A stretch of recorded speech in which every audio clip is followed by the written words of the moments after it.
It's midnight and you're watching Nightline with me, Zahir Kelvin Abdullah. The top stories: government to expand SARA initiative recipients benefiting 5.4 million Malaysians. And 50% toll discount on Friday and Saturday for Aidilfitri celebration.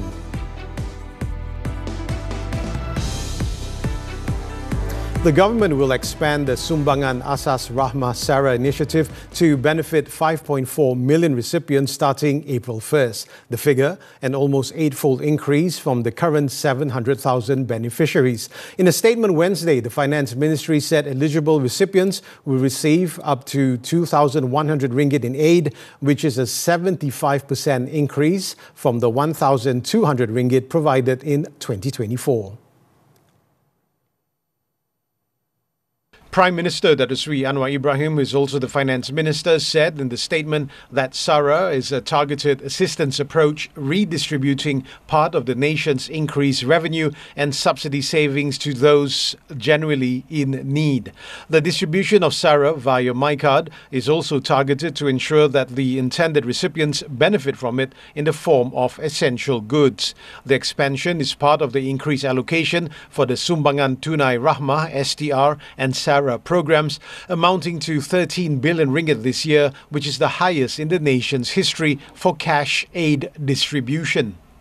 Meanwhile, 4.7 million STR recipients who are not listed under the eKasih database will receive new SARA assistance starting April 1st with 50 ringgit monthly for elderly singles and 100 ringgit monthly for households.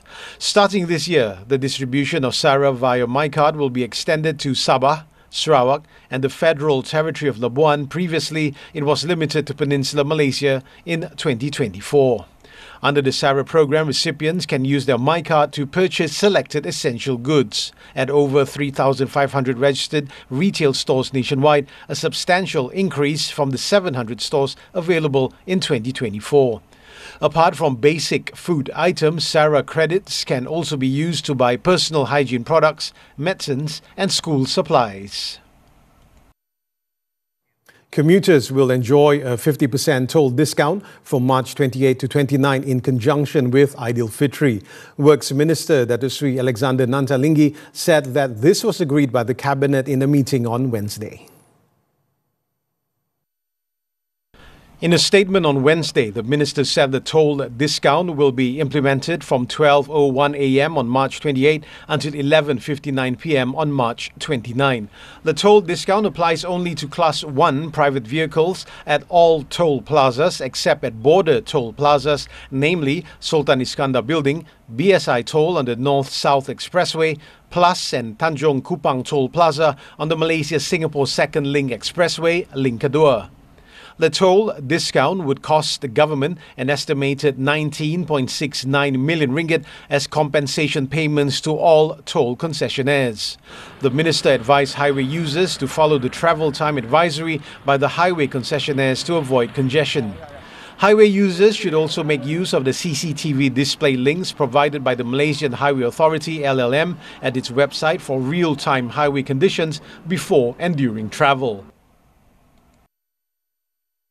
All Malaysian telco users, both prepaid and postpaid, will enjoy a free additional 5 gigabytes internet data quota on the first day of Aidilfitri.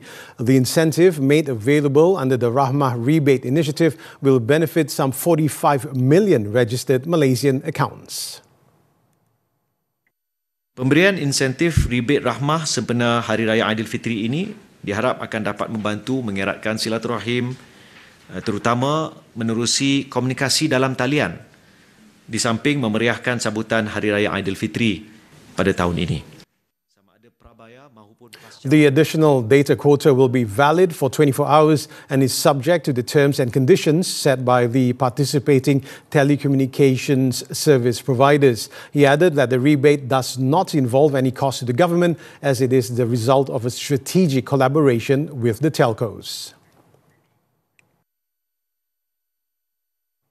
Bukit Aman revealed on Wednesday that fentanyl, often referred to as the zombie drug and believed to be 100 times stronger than morphine, has surfaced in the nation's market. This disclosure follows the detection of fentanyl and methamphetamine in sewage analysis samples taken from Lembah Subang. Deputy Inspector General of Police Datuk Sri Ayub Khan Maidin Piche said that the new drug, fentanyl, has entered the country. Tadi yang kita ambil sampel yang daripada Johor tadi kan, yang dia dalam beberapa saat daripada, memang dah ada dah fentanyl. Sebelum ni kita tengok yang dekat Lembah Kelang, so ni dia turun ke Johor dah. So itu kita belum ambil sampel satu Malaysia lagi tu. Kalau kita ambil satu Malaysia ni, kita akan dapat trendnya. Ayub said this after the steering committee meeting of the Strategic Cooperation Project for Educational and Research Activities in the field of forensic science between the Royal Malaysian Police and Universiti Kebangsaan Malaysia, UKM. This discovery is the result of the collaboration of the Narcotics Criminal Investigation Department, NCID, through a strategic partnership with UKM, which was officially launched on October 21st, 2022. Ayub said the initiative was aimed at conducting scientific research on prohibited substances, including new psychoactive drugs or new psychoactive substances, NPS, as well as efforts to illegally produce drugs in the country. He said that this analysis is still at an early stage, and once the housing area involved is identified, NCID will first investigate before an operation can be carried out. A soldier died at the Sri Miri camp in Sarawak last Monday, with the army now investigating the incident. It is believed that the death of 21-year-old Private Muhammad Mukris Aseri from the 20th Battalion of the Royal Malay Regiment, 20 RMR, was linked to suspected manhandling. Following this, police have arrested 2 soldiers from the same battalion in connection with his death. In a statement, the Army said a post-mortem examination conducted at Miri Hospital determined that the private's cause of death was blunt force trauma to the chest caused by a strong impact that resulted in heart damage. The case has been handed over to the police for further investigation. The Army has also set up an internal board of inquiry to determine the cause and contributing factors of the incident. Army Chief General Tan Sri Muhammad Hafizuddin Jantan gave his assurances that the Army would provide full cooperation to the authorities to ensure a transparent and fair investigation. He also said the Army would not compromise with any personnel found responsible and urged the public to refrain from making speculations that could affect the ongoing investigation. The remains of the late Muhammad Mukris from Puchong were laid to rest at the Al-Islamiyah Mosque, a Muslim cemetery in Kampong Lindungan, Petaling Jaya on Tuesday. It was reported that the soldier was allegedly abused by his seniors at the camp barracks around 2:15 a.m., after which he collapsed. He was then taken to Miri Hospital, was pronounced dead at 3:05 a.m. Meanwhile, Miri District Police Chief Assistant Commissioner Alexan Naga Chabu stated that the 2 soldiers, both also privates aged 22 and 24, were detained at the Sri Miri camp about 4:30 p.m. on Tuesday. The duo have been remanded for a week until April 2nd to assist in the investigation under the Penal Code for murder. In a related development, Muhammad Mukris' mother is demanding justice over the death of his son.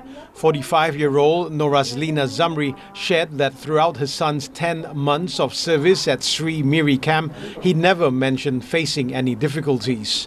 The second of 4 siblings also showed no change in his behavior during his 10-day leave at the family home in Puchong. Akak kenal anak akak selama 21 tahun, akak besarkan dia.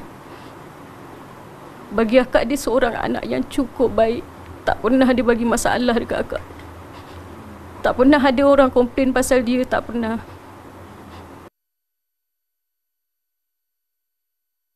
Police are investigating a viral video allegedly promoting communist ideologies in Malaysia.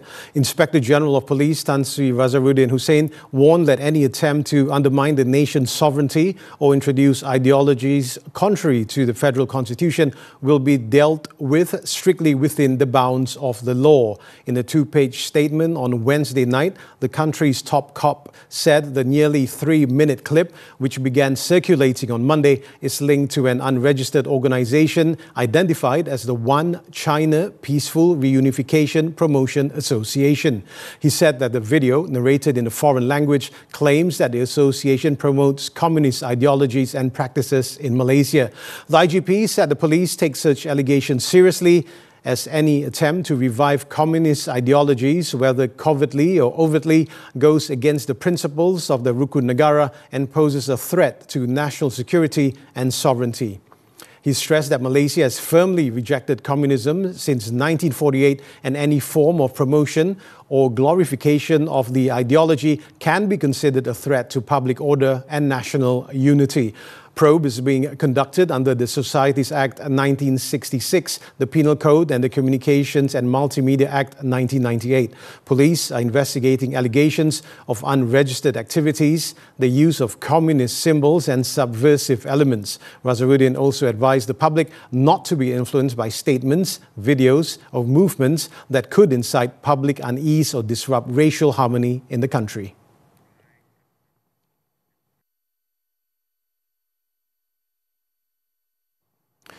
The Sarawak Customs Department has foiled an attempt to smuggle cigarettes of various brands worth 12.6 million ringgit, including unpaid taxes, during a raid on a premises in Kuching.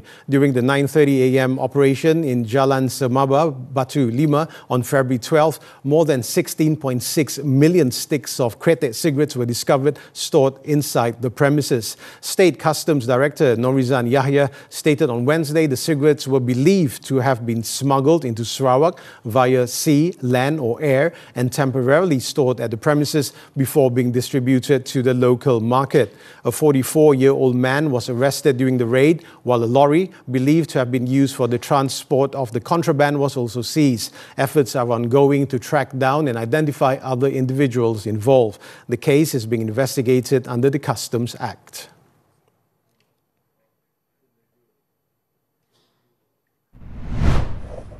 In Sabah, customs officers seized liquor, cigarettes and electrical goods valued almost at 900,000 ringgit in 4 raids this month. All the items are believed to have been smuggled in for the local market by being falsely declared as other goods. In all 4 cases, the modus operandi involved making false declarations. Further investigations are ongoing under Section 135 of the Customs Act 1967. In Pulau Pinang, a former Perikatan Nasional PN candidate who contested in the 15th state election has been charged at the Butterworth Sessions Court with falsely using the title Datuk 4 years ago. However, the accused, 63-year-old Ong Chuan Jin, pleaded not guilty after the charge was read before Judge Nor Azhar Kasran. Ong, who ran for the Bagan Jumal seat, was accused of using the Pahang State honorific on his name cards despite never officially being awarded any such title or medal. The offence was allegedly committed at a house on Jalan Raja Uda, Butterworth in May 2022. If found guilty under the Pahang Emblems, Titles and Awards Prevention of Improper Use Enactment, Ong faces a maximum sentence of 5 years imprisonment, a fine of up to 500,000 ringgit or both. The court set bail at 10,000 ringgit with one surety and fixed April 29 for mention.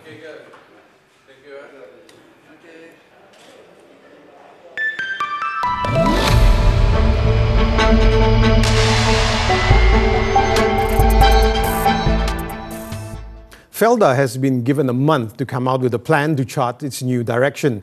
Prime Minister Datuk Seri Anwar Ibrahim said this was necessary as Felda cannot go on operating on its current path. Saya beri tempoh 1 bulan untuk pengurusan kemukakan dan saya pastikan ada Sanji Wahid, ramai pakar-pakar di sini. Saya akan pastikan supaya seluruh kekuatan dan jentera, baik kerajaan, Kementerian Kewangan dan pakar-pakar lain untuk memastikan bahawa kita puas hati dengan pendekatan baru, alam hijau baru, supaya dalam masa singkat ini kita beri keyakinan kepada ratusan ribu peneroka bahawa kita sekarang sudah sampai ke tahap di mana lonjakan itu amat perlu. Anwar said this when addressing Felda settlers at a Breaking of Fast event in the federal capital on Wednesday. He said that the government will continue to support Felda and currently allocates about 1 billion ringgit annually for its operations to ensure the welfare of settlers. He said that Felda needs to look at all aspects of its operations, including both manufacturing and export. The Prime Minister acknowledged that the nation must also prepare for the uncertainties affecting the sector in light of the current global situation. Despite global challenges, the ringgit has emerged as the third best performing currency in Asia. The local note has strengthened by 1% so far this year, outperforming other regional currencies. Mata wang ringgit Malaysia masih lagi berada dalam jajaran yang dianggap sihat dan berkemungkinan ianya berkait rapat tentang suasana makroekonomi yang masih lagi baik serta dasar ekonomi yang bersifat reformis. Investor confidence is driven by Malaysia's political stability and encouraging economic policies. This, in turn, enhances the appeal of the ringgit amid uncertain global sentiment. Meanwhile, the Japanese yen leads as the best performing currency with a 4.6% gain, followed by the Singapore dollar. For the record, the ringgit closed higher at 4.432 against the US dollar on Wednesday. The local currency also traded higher against several major currencies. What's fueling Malaysia's property market surge? What sectors powered the decade's best performance? Are infrastructure projects setting new benchmarks? Can 2025 sustain this real estate momentum? Zahir Kelvin Ong Abdullah speaks with Group Managing Director of Knight Frank Malaysia, Keith Uy, only on Money Matters this Saturday evening on TV3 and stream on Tonton. British inflation slowed more than expected in February, bringing some relief to consumers ahead of a likely new pickup in price growth. According to the Office for National Statistics, consumer prices rose by 2.8% in annual terms in February after a 3% increase in January as clothing and footwear prices fell for the first time in more than 3 years. Economists had expected inflation to remain unchanged, having jumped from 2.5% in December to 3% in January. It remains above the 2% target set by the Bank of England, which expects inflation to hit 3.7% in the third quarter of this year.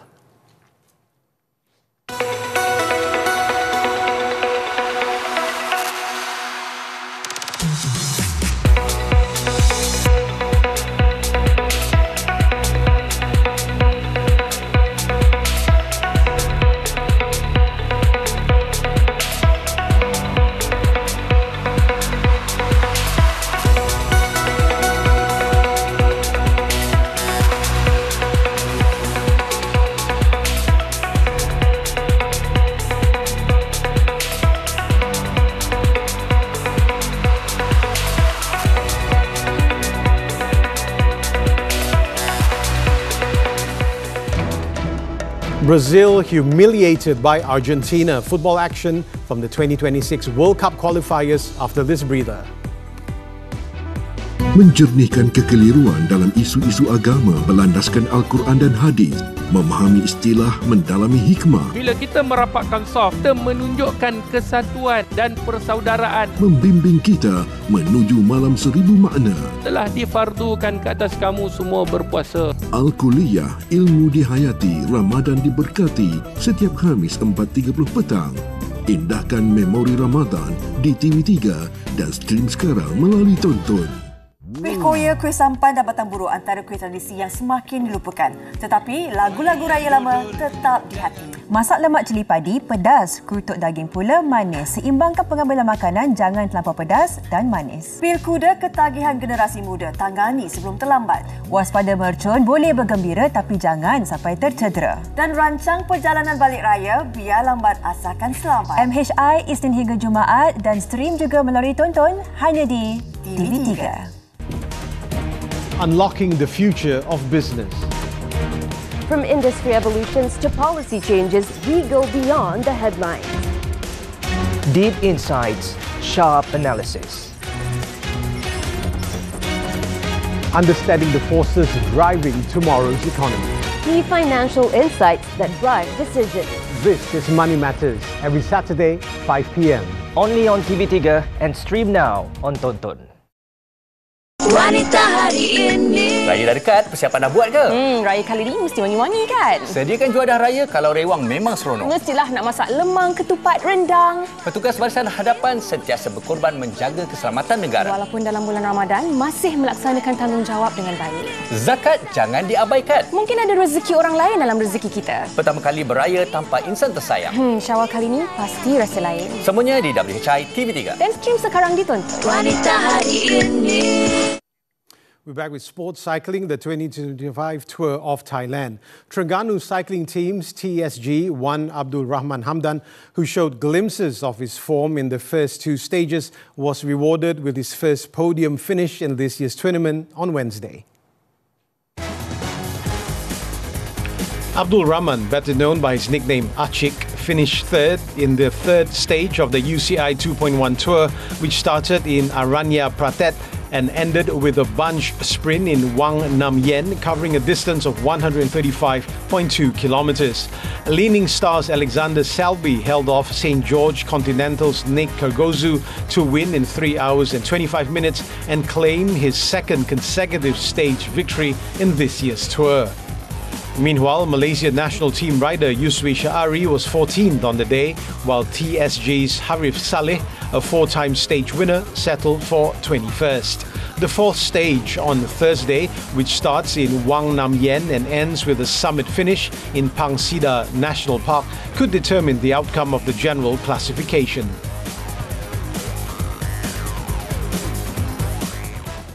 Football now, the 2026 World Cup qualifiers. Argentina celebrated their qualification with a dazzling 4-1 thrashing of arch-rivals Brazil in Buenos Aires on Tuesday. Julian Alvarez opened the scoring for Argentina after just 4 minutes, latching onto Thiago Almada's through ball and dinking a close-range finish past Brazil goalkeeper Bento. Enzo Fernandez made it 2-0 8 minutes later with a strike from inside the box, before Brazil pulled one back after a defending mistake by Cristian Romero gifted Matheus Cunha a goal in the 26th minute. The hosts restored their 2-goal lead through Alexis McAllister just before half-time, the substitute Guillermo Simon wrapping up the scoring in the 71st minute with a close-range strike to secure Argentina's 4-1 win. The win means Argentina have qualified for next year's finals in the US, Mexico and Canada with 4 games to spare.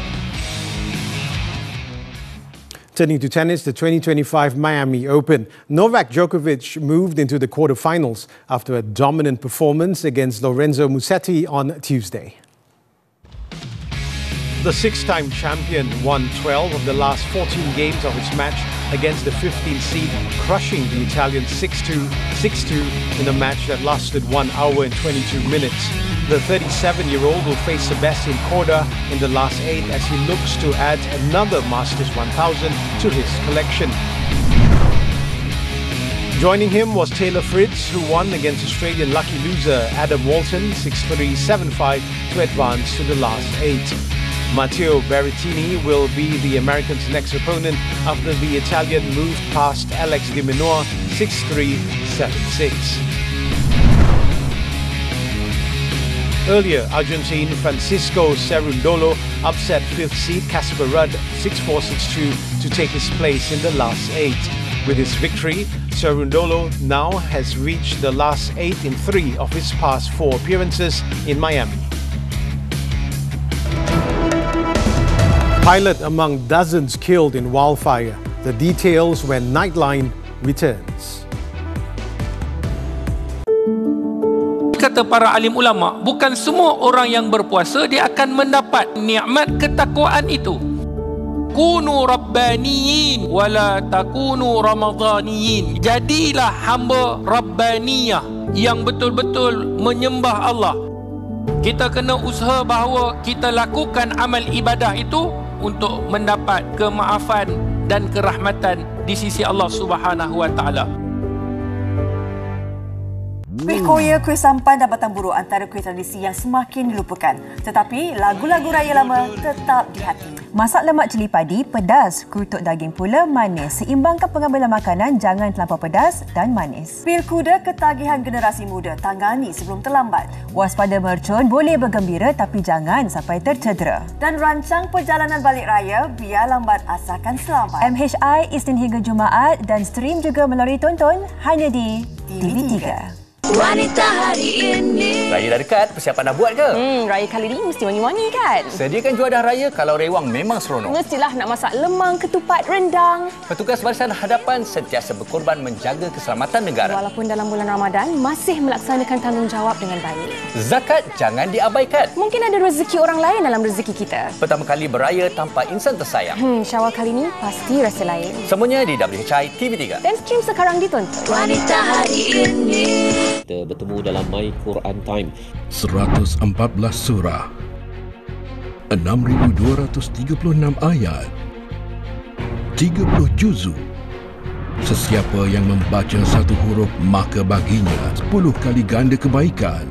Jadi, sudahkah anda membaca Al-Quran hari ini? My #Quran Time 2.0 setiap hari 12.30 hari di TV9 juga di saluran Astro 149. Welcome back. Israeli forces carried out a series of bombings across the Gaza Strip in the early hours of Wednesday, killing over a dozen Palestinians, including a mother and a baby. A Palestinian family in Jabalia was reportedly asleep in their home when Israeli shelling struck, killing at least 8 people, including 5 children. Several others were killed, while others were injured after an Israeli airstrike targeted a residential apartment in Gaza's Al Burej refugee camp. It was reported that the attacks have also occurred in Gaza City, Khan Yunis and Rafah. Meanwhile, Israeli Prime Minister Benjamin Netanyahu repeated threats on Wednesday to seize territory in the Gaza Strip if Hamas failed to release the remaining hostages it still holds. The Atlantic has published what it said were the attack plans against Yemen's Houthi that were shared by top United States government officials in a group chat which inadvertently included the media outlet's editor-in-chief. The newly published messages, which were sent on March 15, appear to have been sent by an account seeming to belong to Defense Secretary Pete Hegseth. They include the times of strikes and the types of aircraft being used, as well as early reports about how effective the attacks against the Houthis were. According to The Atlantic, the release on Wednesday came after the administration of President Donald Trump sought to downplay the significance of the text shared on the Signal messaging app. White House Press Secretary Caroline Leavitt slammed The Atlantic for its report, calling the entire story another hoax written by a Trump critic known for his sensationalist spin. Thailand's Prime Minister Paetongtarn Shinawatra has survived a no-confidence vote in Parliament, defeating a challenge from opposition parties which accuse her of being a puppet of her father, billionaire ex-premier Thaksin Shinawatra. After a 2-day debate in which the opposition attacked the 38-year-old's handling of the economy, national security and her inexperience, MPs rejected the no-confidence motion 319 to 162 with 7 abstentions on Wednesday. Paetongtarn became Thailand's youngest premier in August, and despite lukewarm opinion poll ratings and fierce criticism during the censure debate, she prevailed in the vote with no visible discord in her 11-party alliance. Over in South Korea, at least 24 people have been killed and more than 20 injured as wildfires rage in multiple areas across the southeastern region.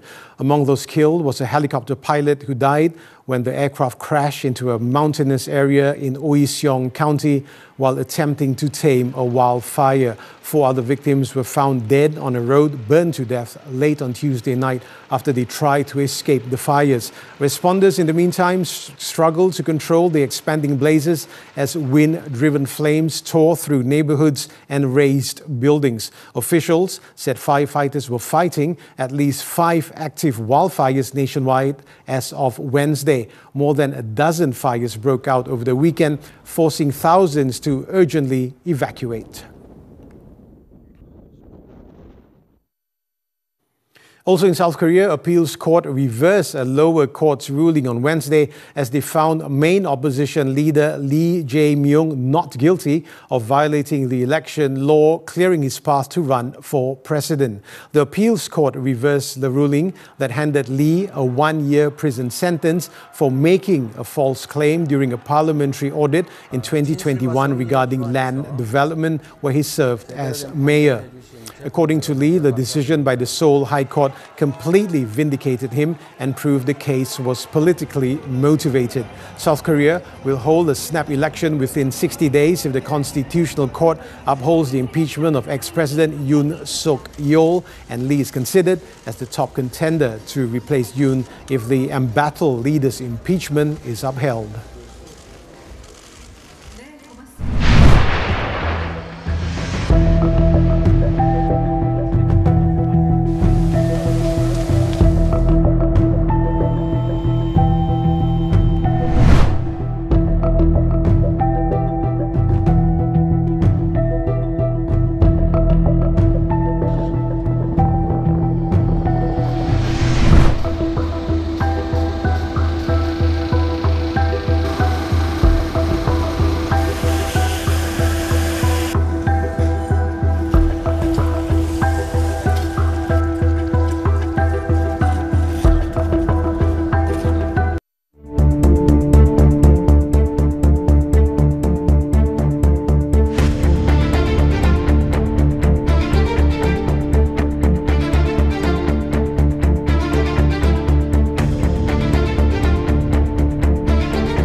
Before we leave, let's take a look as nursing home residents in Court Town receive unexpected furry visitors after an Irish farmer brought his therapy alpacas to entertain them. With that, I'm Zahir Kelvinong Abdullah. Thank you for watching, and to our Muslim viewers, Selamat Bersahur.